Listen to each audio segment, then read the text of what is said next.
నమస్తే అండి, ఎలా ఉన్నారు అందరూ? బాగున్నారా? నేనైతే బాగున్నానండి. మీ అందరికీ అమ్మవారి ఆశీస్సులు ఎల్లప్పుడూ ఉండాలని కోరుకుంటూ, రోజురోజుకి ఆర్థిక కష్టాలు అనేటివి ఎక్కువైపోతున్నాయని దానికోసం ఏదైనా చిన్న పరిహారాలు చెప్పమని అడుగుతున్నారు.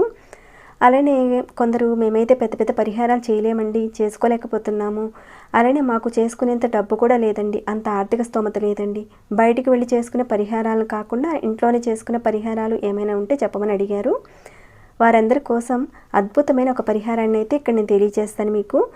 అసలు ఈ పరిహారాన్ని ఎందుకు చేయాలి, చేయడం వల్ల కలిగే ఫలితాలేంటి, ఇవన్నీ కూడా చెప్తానండి. దానికన్నా ముందు ఒక చిన్న రిక్వెస్ట్ మీ అందరికీ, ఈ వీడియోకి ఒక లైక్ ఇవ్వండి. సబ్స్క్రైబ్ కాకుండా ఎవరైనా ఉంటే మన ఛానల్కి సబ్స్క్రైబ్ చేసుకొని బెల్ బటన్ ఆన్లో పెట్టుకోండి. సరేనండి, ఇక పరిహారం మాటకి వెళదాము.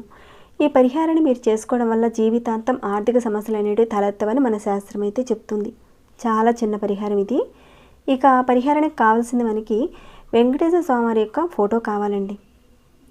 అయితే ఈ పరిహారాన్ని మనం శనివారం రోజున చేసుకోవాలి. శనివారం రోజున ఉదయమైనా చేసుకోవచ్చు, లేదంటే సాయంత్రమైనా చేసుకోవచ్చు.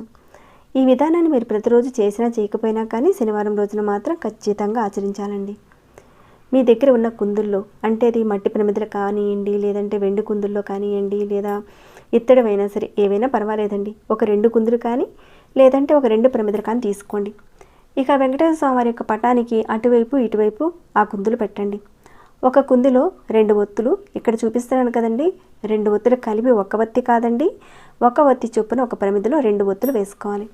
వేసుకొని కొబ్బరి నూనెతో దీపారాధన చేసుకోవాలి. అయితే వెంకటేశ్వర స్వామి వారికి చక్కగా పూలతో అలంకరించండి. ఇక ఈ పరిహారంలో భాగంగా మీరు తులసి మాలను చక్కగా తయారు చేసి స్వామివారికి దండగా వేయండి. ఒకవేళ తులసి మాలను వేయలేని పరిస్థితి ఉంటే మీకు ఒక్క 2 దళాలైనా సరే స్వామివారి దగ్గర పెట్టండి. మాలగా వేస్తే స్వామివారికి ఇక తిరుగు అనేది ఉండదు. లేదంటే ఇలా అయినా సరే చేయండి. ఏంటంటే ఒక 4 దళాలైనా సరే తీసుకోండి. తులసి దళాలని తీసుకొని ఒక చిన్న దారంతో మాలగా తయారు చేసి స్వామివారి ఫోటోకి వేయండి. లేదా విగ్రహం ఉందనుకోండి, స్వామివారి విగ్రహానికి వేయండి. వేసి కొబ్బరి నూనెతో దీపారాధన చేయండి. ఖచ్చితంగా మీకున్న ఆర్థిక సమస్యలు అనేవి జీవితంలో లేకుండా ఉంటాయి. చూస్తే చాలా చిన్న పరిహారం అండి ఇది. ఒకవేళ ఇక్కడ మీరు 7 శనివారాలు వ్రతం చేసినా, లేదంటే ప్రతి శనివారం మీరు పిండి దీపారాధన చేసుకున్నా కానీ ఇక్కడ చెప్పిన విధంగా కొబ్బరి నూనెతో దీపారాధన చేసుకుని తులసి మాలను స్వామివారి ఫోటోకి వేయండి. ఈ విధానాన్ని ఆడవారైనా మగవారైనా ఎవరైనా చేసుకోవచ్చండి. ఇక ఈ పరిహారం చేసేటప్పుడైతే నెలసరిలో ఇంట్లో అయితే ఎవరు ఉండకూడదండి. అలానే మీరు కూడా నెలసరిలో ఉన్నప్పుడైతే చేయకూడదు.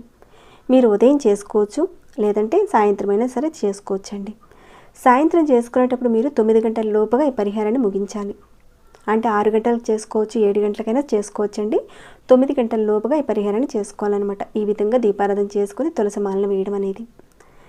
ఇక ఆడవారైనా మగవారైనా పిల్లలైనా ఎవరైనా చేసుకోవచ్చండి. ఇంకా వివాహం కావటం లేదు, కొన్ని ఆర్థిక సమస్యల వల్ల పిల్లలకు వివాహం కావటం లేదు అన్నప్పుడు ఖచ్చితంగా వెంకటేశ్వర స్వామి వారికి ఈ దీపాన్ని వెలిగించి తులసి దళాలని మాలగా వేసి ఎవరైతే పూజ చేస్తారో వివాహం త్వరగా అవుతుందండి. పరిపూర్ణమైన నమ్మకంతో చేయండి. ఖచ్చితంగా 100కు 100% ఫలితాలు అయితే కనిపిస్తాయి. మీరు ఈ పరిహారాన్ని ఏ శనివారం రోజు నుంచి అయినా సరే మీరు మొదలు పెట్టచ్చు. కానీ మీరు పండగల తిథుల్లో మొదలు పెట్టచ్చు, లేదంటే ఏ వారమైనా సరేనండి, మీకు కుదిరిన ఏ శనివారం నుంచి అయినా సరే మీరు మొదలు పెట్టండి. ఎన్ని వారాలు చేయాలి ఇలాంటిది ఏదీ లేదండి. జీవితాంతం చేసుకుంటే చాలా చాలా మంచిదండి. రేపటి శనివారం నుంచే మొదలు పెట్టండి, మంచి ఫలితాలు అయితే ఉంటాయి మీకు. ఆ వెంకటేశ్వర స్వామి వారి ఆశీస్సులు మీకు ఎల్లప్పుడూ కలగాలని నేను కోరుకుంటూ ఈ వీడియోని ఇంతటితో ముగిస్తున్నాను.